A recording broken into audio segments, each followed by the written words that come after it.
Bismillahirrahmanirrahim. Assalamualaikum warahmatullahi wabarakatuh. Perkenalkan, nama saya Roni Riyatma Dwi Nugraha, NIM 196601232.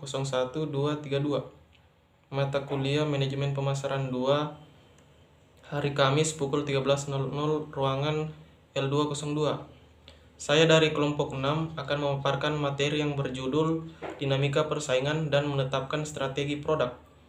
Baiklah, untuk mempersingkat waktu, langsung saja kita masuk ke materi yang pertama, yaitu dinamika persaingan. Dinamika adalah perubahan-perubahan yang terjadi pada periode tertentu, atau biasanya tahun. Dengan demikian, dinamika persaingan yaitu perubahan-perubahan yang terjadi terhadap persaingan yang terjadi pada perusahaan dalam memperebutkan pelanggan pada periode tertentu. Dinamika persaingan dihasilkan oleh serangkaian tindakan kompetitif dan balasan-balasan kompetitif antara perusahaan-perusahaan yang bersaing dalam satu industri tertentu. 2. Faktor yang menyebabkan persaingan kompetitif. Yang pertama, A. Adanya evolusi menuju pasar global. Evolusi yang terjadi pada perusahaan menciptakan organisasi atau perusahaan yang ada ingin terus meningkatkan persaingannya di pasar. B. Skala ekonomis atau belajar. Perusahaan berusaha untuk melaksanakan pembelajaran untuk meningkatkan kemampuannya, dan skala irit yang lebih baik juga mendorong perusahaan untuk menembus pasar global. C.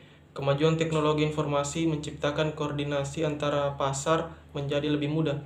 Kini perusahaan-perusahaan yang ada telah memakai sarana internet dan teknologi nirkabel lainnya untuk kepentingan bisnisnya. 3. Mencapai keunggulan kompetitif dalam bersaing. Keunggulan kompetitif ini merupakan seni administrasi yang bersaing terhadap suatu yang dirancang untuk dieksploitasi oleh suatu organisasi.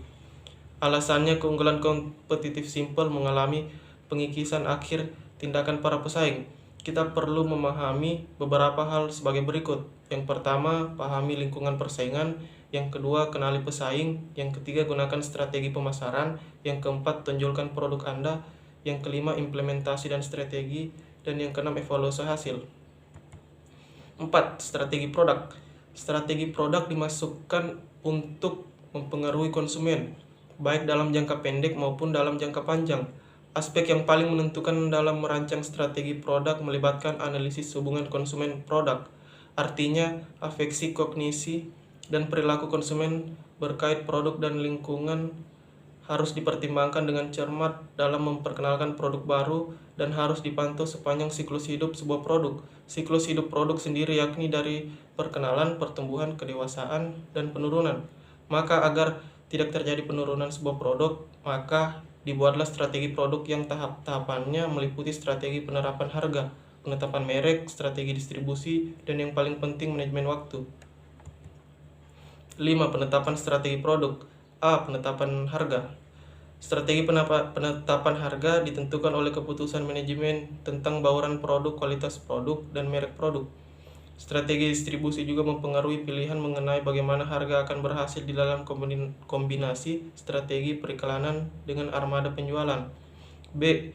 Penetapan merek.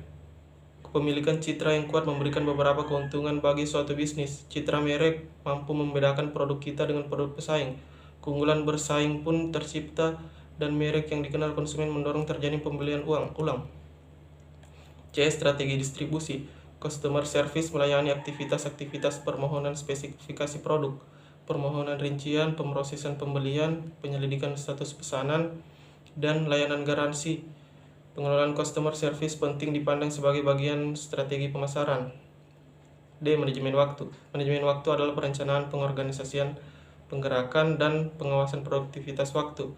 Manajemen waktu bertujuan kepada produktivitas yang berarti rasio output dengan input. Baik, itulah tadi pemaparan materi dari saya. Jika ada kesalahan dan kekurangan mohon dimaafkan. Wabillahi taufiq wal hidayah. Wassalamualaikum warahmatullahi wabarakatuh.